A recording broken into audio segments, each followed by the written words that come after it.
گھر میں بیٹیاں جوان ہیں، کوئی رشتہ اس لیے نہیں پوچھنے آتا کہ ان کے پاس دینے کے لیے کچھ نہیں ہے، اور باپ مزدوری کر کر کے بمشکل گھر کا چولہا گرم رکھتا ہے، اور بیٹیاں ان کے سر میں چاندی اتر رہی ہے، تو وہ باپ کتنا پھنسا ہوا ہے، اس کی گردن کتنی جکڑی ہوئی ہے۔ اور اگر کسی کے پاس رقم ہو اس کی ضروریات سے زیادہ اور وہ اس کا رشتہ دار بھی لگتا ہو، تو اس کو سوچنا چاہیے کہ میں اس کی مدد کروں یا نہ کروں۔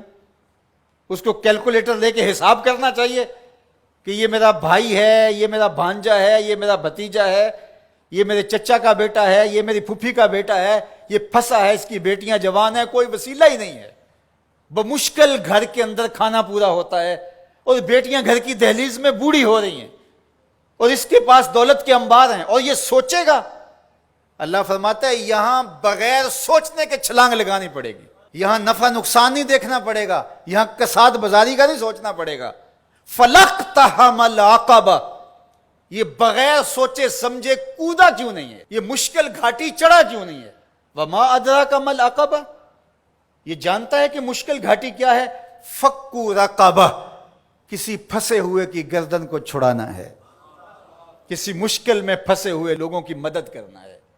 تو اب یہ سوچے گا کہ ابھی تو میں نے فلاں پلاٹ بھی خریدنا ہے، ابھی یہ بھی کرنا ہے، ایک فیکٹری نہیں لگانی ہے میں نے تو اس کے لیے رقم جمع کر، کیا یہ ضرب تقسیمیں دے گا؟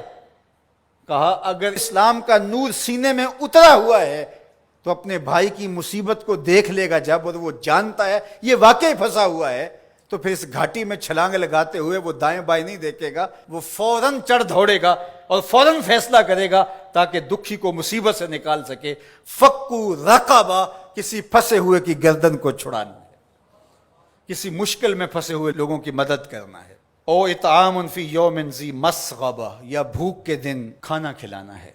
لاک ڈاؤن لگ گیا، لوگ ترس گئے، فاقے آ گئے، گھر میں بہت پڑا ہوا ہے، تو یہ سوچا جائے گا کہ میں نے تو 3 سال کے لیے رکھا ہے اور یہ بندہ ریڑیاں رگڑ کے مر رہا ہے، اگر میں اس کو دے دیا تو 3 سال کے بعد تو میرے پاس کچھ نہیں ہوگا۔ یہ بات سوچنے کی نہیں تھی کہ 3 سال بعد میرے پاس کیا ہوگا۔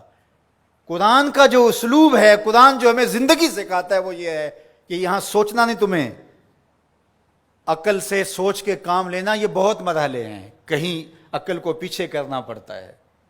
اقبال نے کہا تھا بہتر ہے کہ دل کے پاس رہے چراغ عقل، بہتر ہے کہ دل کے پاس رہے چراغ عقل، لیکن کبھی کبھی سے تنہا بھی چھوڑ دے۔ کبھی ایسا بھی موقع آتا ہے کہ پھر اس کو پیچھے کرنا پڑتا ہے۔ یہ اپنا نفع نقصان، اپنی ضربیں تقسیمیں نہیں کرنی ہوتی کہ میں نے تو 3 سال کا بجٹ رکھا ہے اور ہمسایہ فاقوں سے مر رہا ہے اور بندہ کے سال کے میرے تو پورے ہیں، وہ یوں جمع تقسیم کرتا رہے۔ یہ مشکل گھاٹی ہے، تو کہا اس کو یہ مشکل گھاٹی چڑھنا ہوگا۔ وما ادراک ما العقبہ، جانتے ہو مشکل گھاٹی کیا ہے؟ فک رقبہ، کسی پھنسے ہوئے کی گردن کو چھڑانا ہے۔ او اطعام فی یوم ذی مسغبہ، بھوک کے دن کسی کو کھانا کھلانا ہے۔ یتیما ذا مقربہ، کسی قریبی یتیم کی مدد کرنا ہے۔ او مسکینا ذا متربہ، یا خاک نشین مسکین کی مدد کرنا ہے۔ یہاں جو لفظ قرآن نے استعمال کیا نا، یتیما ذا مقربہ، قریبی یتیم، تو کیا اس کا مفہوم یہ نکلتا ہے کہ جو دور کا یتیم ہے اس کی مدد نہیں کرنی؟ نہیں، بلکہ علماء تفسیر نے یہاں نقطہ بیان کیا کہ بندہ دور پار کے یتیموں اور غریبوں کی مدد کرتا ہے اور ان کی تصویریں بھی کھنچوا لیتا ہے دور موجود میں، اور داد بھی لے لیتا ہے اور سخی بن کے سامنے آ جاتا ہے، لیکن یتیم خاندان کے اندر ہو تو ان کی مدد کر کے بندہ نمائش نہیں کر سکتا کہ میں نے اپنے بھتیجے بھانجے کے ساتھ یہ کیا ہے۔ جو بندہ نفس کا غلام بن جاتا ہے اس کے لیے مشکل ہو جاتا ہے۔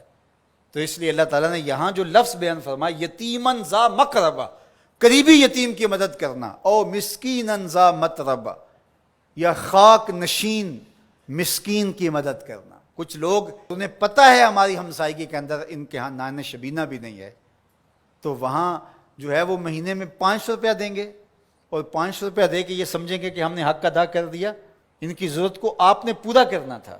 مختلف لوگوں کو تو آپ کروڑوں روپے بانٹ رہے ہو، اور آپ کی فیکٹری میں جو ملازمت کر رہے ہیں آپ ان میں کتنوں کو جانتے ہو کہ مشکل سے اس 15,000 روپے سے اس کا گھر چلتا ہے، اور اس کی بہنیں جوان ہیں، اور یہ بیچارہ اوور ٹائم بھی لگاتا ہے، پھر بھی گھر کا خرچہ پورا نہیں ہوتا، تو تم باہر جو کروڑوں روپے دے رہے ہو تو بہتر نہیں تھا کہ اپنے اس مزدور کی تم مدد کر دیتے؟ اللہ ہم سب کو سورہ البلد کے مضامین پر غور و تأمل کی توفیق